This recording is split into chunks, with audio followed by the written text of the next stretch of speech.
What is the future sound of cities? What sounds are significant in our lives?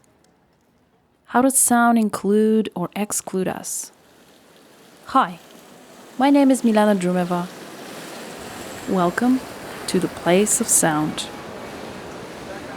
That's right, this is a takeover. From your regular host, Vincent Andrisani. This episode is produced in association with the Urban Imaginaries project. To learn more, check out www.urbanimaginaries.com.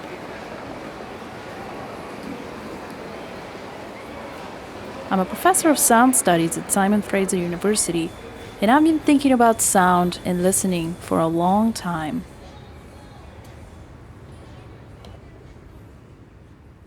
Like Vincent, part of my background is in acoustic ecology, a field that started in the late 60s with the work of Canadian composer Amory Schafer.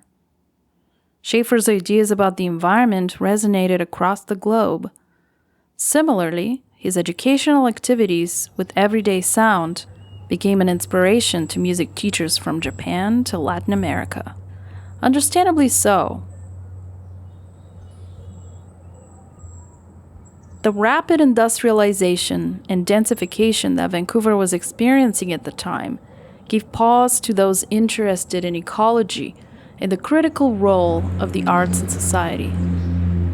Acoustic ecology, in short, imagines the acoustic environment around us as an ecosystem of species. Through recording, analysis, and classification, Schafer suggested we can use the soundscape as a diagnostic tool to determine whether the ecology we've created is healthy or not. This is one of the central ideas in the field. The other central idea is the importance of listening as a practice for understanding the world.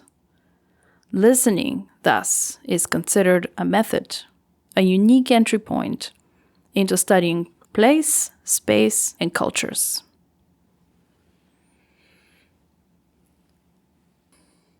This has been the essence of my work for over a decade.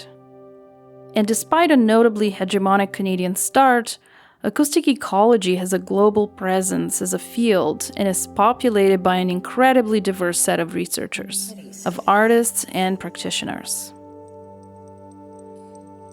Sound research and activism, of course, goes beyond acoustic ecology.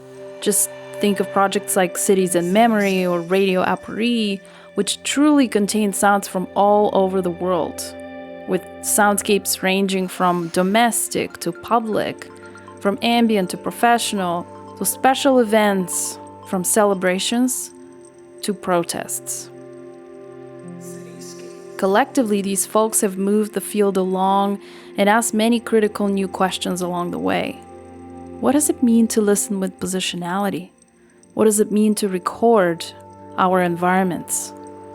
What values do our choices carry? How do we ethically work with the voices of others? How is listening culturally learned? My own work in the last 5 years has turned distinctively to the city, to urban planning in the urban experience. My project Livable Soundscapes explores the idea of livability in relation to the city soundscape. Livability, of course, is a very interesting term because it means different things to different groups of city dwellers. And at the same time, it has an official definition that is operationalized mostly based on infrastructure and environmental factors such as air quality and green space. My goal has been to essentially determine what configuration of effects that we call livability can also produce positive or negative soundscapes. My findings, not surprisingly, were that while noise is a major issue in cities, new planning initiatives hardly mention sound. Instead, they focus on community building and vibrancy, but isn't sound a big part of that? There is a disconnect. And this is where I'm trying to go with my next project, Cityscape.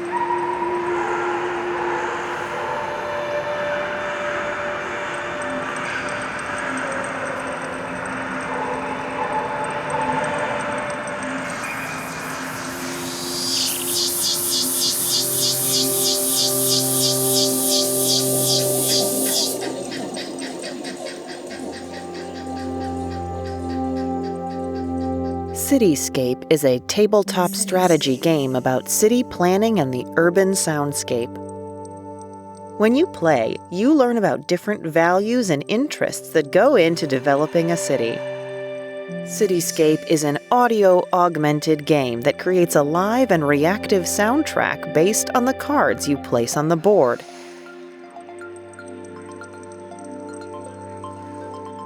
As a player, you will be making decisions based on your character class and hearing the results in real time. Everyone will be trying to achieve their own goal without maxing out the noise meter. You can play as an architect, an entrepreneur, a planner, a pigeon, or a tree. Depending on your role, you will salvage materials, build objects, and create ambiances in the city. You have the choice to compete with other players or take on a specific urban scenario. Cityscape allows you to hear the sonic consequences of your actions. With the push and pull of competing interests, the players can either develop the city into an industrial haven or rewild the land and bring about ecological balance. Who will prevail? You know, the latest project that I'm working on is called Cityscape, a tabletop game about city planning, but where the pieces of the game are connected to online database, like they're connected to an app or something. And you can hear a live soundscape mix depending on what pieces you put on the board. Wow. And so basically the idea is that you're working to construct a city. And so you're putting different elements of a city on the board. And then the sound for that element basically comes into the mix. So what's the technology that's being used to do this? That sounds interesting. There's got to be some sort of talking between what's in your ears and what's in front of you, right? Like, yeah, totally. Well, it's not even in your ears. It's actually a little speaker that's in the middle of the game place. Oh, okay. Yeah. Okay. So it's like it's a competitive multiplayer tabletop game. The inspiration that I got was from a game called Dropmix. Have you heard of it? Have I talked to you about it? No, okay. I haven't. So Dropmix, I seem to, you know how I used to talk about RJDJ and then they closed down and shut down and no one's ever heard from them again. And yeah. I keep going on like, oh, RJDJ was so cool. The Dropmix is another thing that has kind of gone, but it was a really cool technology. What it is, it's a plastic tray with 5 slots. And you place your phone in it, and it makes a Bluetooth connection to this tray. And each slot has a little RFID reader or whatever it is, and you get a deck of cards. And also each slot corresponds to like a different instrument track. So you have like the lead guitar, bass guitar, drum, some other instrument, whatever. And the card deck that you have is each card represents a portion of a song with a particular instrument. Okay. And then you place that card and you place any other cards and the game creates a mix for you. You're hearing each card come in on your phone. Your phone, you open the app and it's basically connected to the tray via Bluetooth. Yep. And so you're hearing a total live update on your mix. So it's a DJing game. It's a DJing for kids. Yeah, got it. What would it feel like to DJ city sound? Excellent question. Excellent question. Excellent question to gamify. I want you to know that I am ready to go.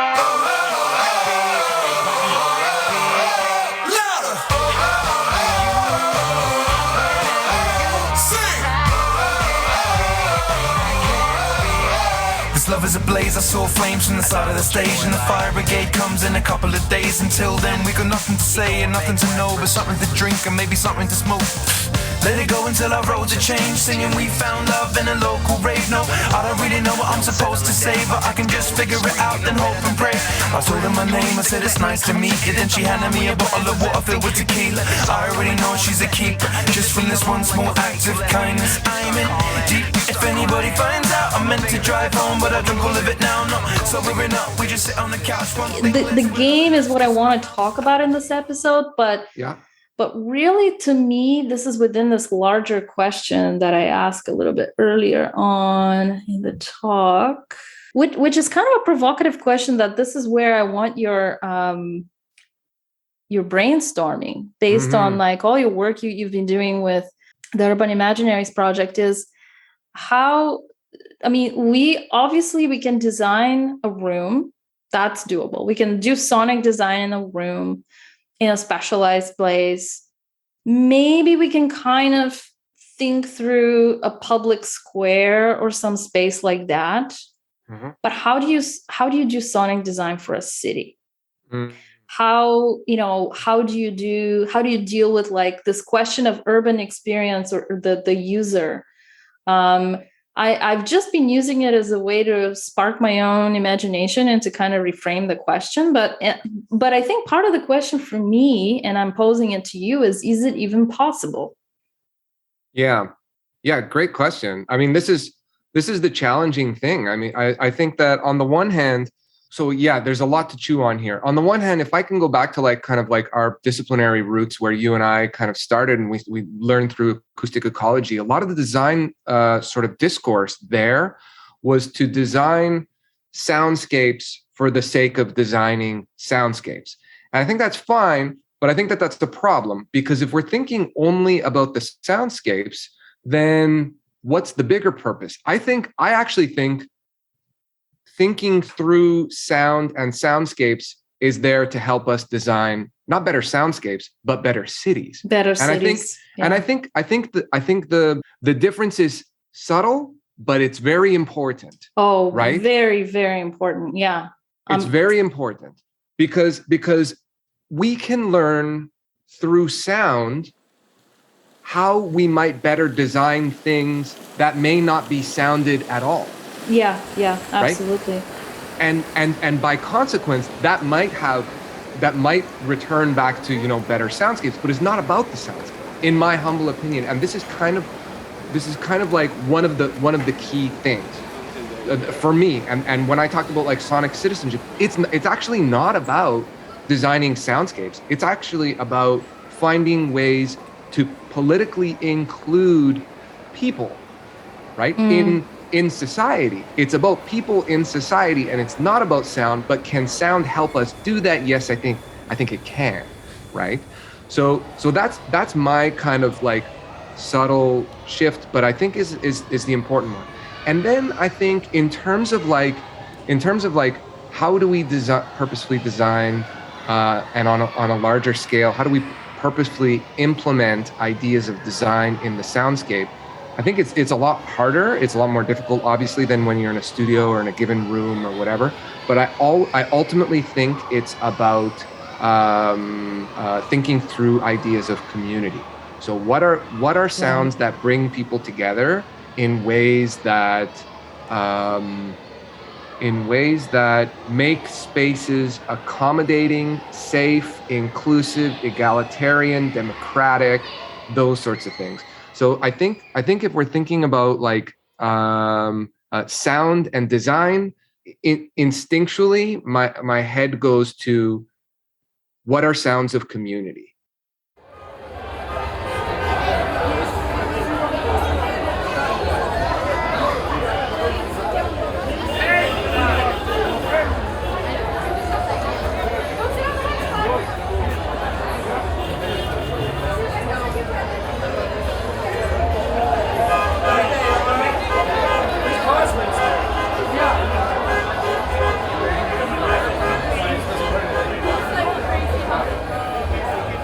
And I don't want to use community in the sense of like in this like utopic sort of idea, like sort of ideal, in which is ways that community gets mobilized, but like in ways that are like time and place appropriate and sensitive to the fact that that this is a very fluid concept, and that there are times where people may not want to belong in this community, right? And so for me, I think that's like the central theme that I think about when I think about soundscape design. It's got to gravitate around community in some way. Yeah. This is fantastic to hear, and it's interesting that we haven't talked in 2 years at least, because that's exactly where my thinking has gone. I mean, because I got approached by a couple of architecture firms, and so I've been doing a little bit of I've been trying to liaise and to get connected with actual urban planning departments and architecture. And, those are folks that in one way or another are quite interested in operationalizing, well, what can be done? How can this idea or this, what can you teach us about sound? And so, there are concrete things. And there are even companies out there that do remodeling of office space to optimize the sonic environment. There are all of that. But in one of the last meetings, what I ended up saying was, I'm not interested in designing a soundscape or even affecting the current soundscape. I'm interested in designing the space and the process and the kind of community and the experience in such a way that it then might result in a better soundscape. And yeah, sound as a method as an entry point is really, really valuable, because it's actually, I should say, I was recently contacted by Microsoft Research because, surprise, surprise, noise issues in their office is like the number one complaint. It's a huge problem. People being bothered by noise, finding it really hard to focus, finding a lack of spaces to have meetings, just all sorts of sonic needs that they have are being not realized in the space that they currently have. Yeah. In a way, I think it's a result of other directions and other priorities, which is why yesterday in your class, I talked a lot about there is a place to kind of think more holistically, and we need to start thinking more holistically, because when you start creating like ultra open plan office, well, then you have no way of creating any sort of acoustic spaces and acoustic zones. Yeah. So a couple of weeks ago, or about a month ago, I went and I bought this new chair, which I absolutely love. It's this Herman Miller chair, and I went to their yeah, I know. Hey man, whatever. I'm sitting on this thing like 10 hours a day. Forget it. Of course. I went all out. So yeah, your rear deserves the best. That's what I think as well. And so when I was there doing the shopping, I realized that they had those little cubicles. You've seen those, those glass little office things.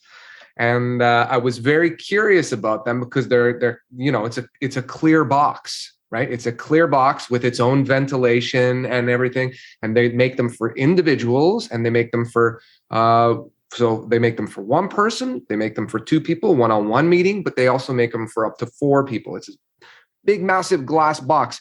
And I went in there because I was curious about listening. So it's like, do these things really work? My goodness. I felt like I was walking into a refrigerator, the way the thing like opens and the way that it like closes. Honestly, there could have been a concert going outside. I would not have heard it. Like they are so soundproof. It's unbelievable, Yeah, but actually nobody wants that. It's when people complain about noise, they don't want absolute silence. Like people find that kind of silence like so unnerving. It's so unnatural. Yep. That's crazy. It's like, your own personal fish tank. That's exactly what it is. So my suspicion is Microsoft's concern is not Microsoft concern alone. A lot of offices are dealing with this, especially following, the move to the open office, open concept, and the open concept office. And these are the solutions they have. Yeah. Right. The solutions the best that they've come up with is fish tanks, and presumably maybe some baffles. Yeah. I mean, I found a local company even or two that specializes in kind of directional paneling, all kinds of directional paneling. So, it's angled in this way or that way. And so it's installed in ceiling. So even, especially in places, where there's cubicles, but cubicle walls are really thin and they don't go very high. So the sound still does kind of float up and mix in.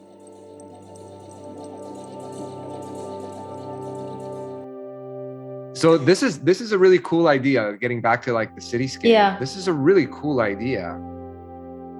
Yeah, and I hate to be so predictable because I know that when Lyra was of a certain age, Dave was really into kind of young childhood education and into working with kids. But it's hard not to want to do that when you see your own kids going through the school system and learning certain things. And so I'm actually quite excited the architecture firms that I work with, what they're wanting is a simulation, not a game really, but a simulation program where they can insert a certain material, certain height, certain physical parameters, and then hear what that would sound like.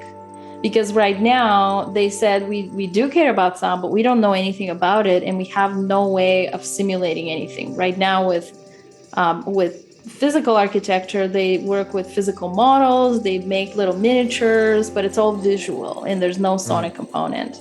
So what they would really like is to be able to test out things like different material interaction, diffusion, reflection, reverberation, those kinds of things. And those are really important, and somebody should create that if they haven't already.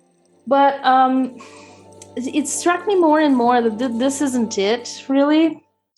I mean, it's a kind of a icebreaker and an awareness builder, but it's playful. It's we have these meters here, if you can see these kind of notches. Yep. That would be moving up and down. So there's a notch there. Here's how you play the game. You get a character card, so it's competitive. You play as an architect, a planner, but you can also play as a pigeon or as a tree. So we're kind of, we're trying to get into like more than human sensing. Cool. You have different material cards.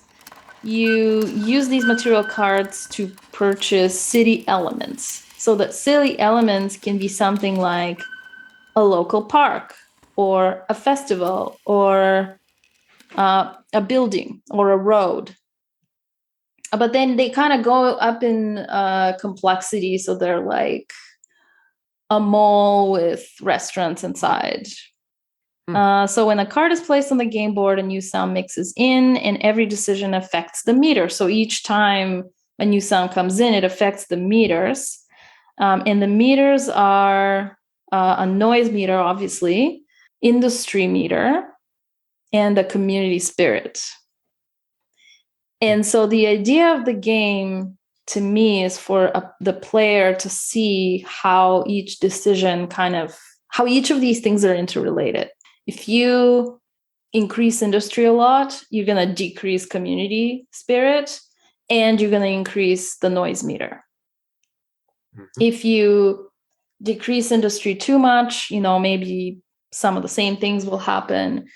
If you decrease the noise meter too much, then you also decrease community spirit because, noise to some degree, sound to some degree is an indicator of vibrancy in the community. So it's kind of this is what I'm calling it, a unique sandbox that illustrates the complex interrelationship between infrastructure and city sound.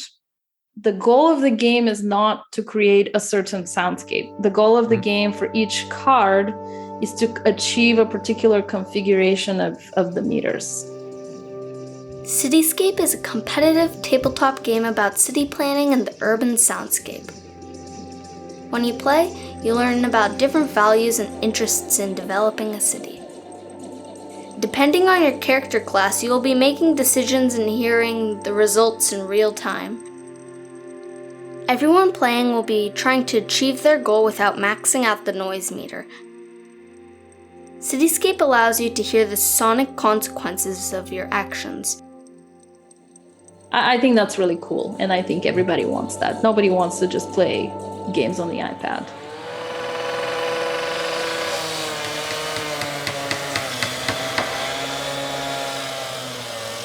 So DJing the city. Thinking about Cityscape playfully is definitely leading me towards wanting to make this game for school kids as a form of civic literacy. The city is their habitus, their environment, and we need citizens who understand the complex interrelationships between infrastructure, community, well-being, and social justice.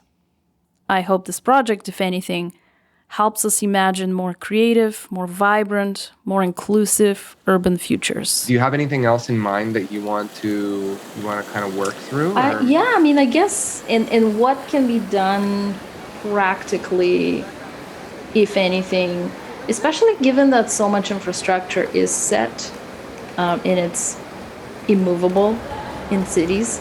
And yet, when you go to Europe, you just notice there's such a different design. I mean, it's like even visually, if you step up and you look at bird's eye view, it's so different. You've got your town circle, and everything radiates from there. North America and Vancouver is so oriented towards car traffic. How are you finding Ottawa? But what's interesting about the town itself, though, is that it's small, and it's also a lot more, strangely enough, I feel like it's more integrated in nature than the city of Vancouver is. I feel like there's this natural sort of ecology that's woven through the city, in part because the river goes right through, or the canal goes right through it, and then the river goes around it on the other side. And I guess that's the case in Vancouver as well. It's like you're by the ocean. So, I mean, there's that. I think scale, though. I mean, I think scale, we don't talk about that. Like, maybe cities were not supposed to be bigger than Ottawa and have a sense of community. Maybe like these mega policies that we've created are just not conducive. Because, we have a lot of water. We have the inlet, we have the whole seawall, but it feels really remote, even though I'm fairly close to it. Yeah, maybe you're right. Maybe it is like, maybe scale does have something to scale, geography, it's none of these cities were really built with, when we talk about indigenization and indigenous perspectives, work with the land, not conquer it, like the colonial mindset, like I'm gonna conquer the land. No, work with the land. And no wonder it doesn't feel like the city is woven into the land, or the land is woven into it. Everything has to be designed.